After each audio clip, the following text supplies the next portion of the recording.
Another creator asked if Shrek 2's version of Holding Out for a Hero is a villain song, and I think there's a really interesting argument to be made that it is. In her video posing this question, Kermishy argues that it's not one, because not only is it not an original song, but it's also not about the fairy godmother in this current situation. Instead, the song is really meant to be viewed from Fiona's perspective, as the song is serving as the background music as Shrek races against the clock to come save her. However, the song does also have an antagonistic role in the narrative, where it's how the fairy godmother is forcing Fiona to stay and dance with Prince Charming, and more importantly, I do think it's part of the fairy godmother's villainy beyond just being a performance. Because what makes the fairy godmother a villain throughout the whole film is that she's trying to convince Shrek that he could never give Fiona the true happy ending that she deserves. I told you, ogres don't live happily ever after! And her singing this song is a way of reinforcing the ideal of a damsel needing to be rescued and swept off her feet by a handsome fairy tale hero. Where have all the good men gone?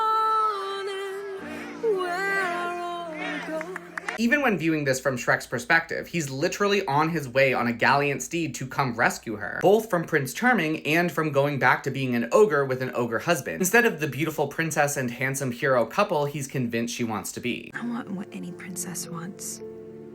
To live happily ever after. But the whole point of the Shrek franchise is to parody Disney films and subvert this ideal of a classic fairy tale hero. So in the end, this song's suggestion that Fiona is holding out for a hero is proven to be wrong. With the ogre I marry. She actually did not need to be rescued in this scene at all. She never actually drank the potion that would have made her fall in love with Prince Charming like everyone thought she did. And she chooses to let the clock run out on being human because she'd rather be an ogre with Shrek. Which is something that everyone would have already known if they had simply stopped to ask what she wanted instead of just assuming that happiness for a princess can only be found through a fairy tale ending. That's ultimately the lesson that both Shrek and the king learned, that they needed to check in with her instead of just assuming how she felt or what was best for her. Do you think it might be nice if somebody asked me what I wanted? Of course, like Kermishy said, Holding Out for a Hero is not an original song, and the fairy godmother did have one earlier in the film. But in that song, she's offering to help Fiona change her appearance or external self in order to get an ideal man, which Fiona doesn't need, because not only does she already have her perfect man, but more importantly, she's already self-actualized from the first film, where she learned that she doesn't need to fit the mold of a beautiful princess in order to be loved. So she rejects the idea of performative beauty that the fairy godmother's first song is about. Well, this time Shrek ends up falling for the lie that he has to fit the traditional masculine role of a fairy tale, which is essentially the exact kind of hero that the fairy godmother is singing about in this final song that she has dedicated to Fiona and Shrek. To me, this makes it a great villain song because it's presenting the wrong stance of the film's ideological conflict. And sure, it is quite different than many other villain songs, but I would argue that's just part of the subversiveness of the entire Shrek franchise. Either way, I think this is a really interesting conversation to be had, so thank you to Kermishy for posing the question.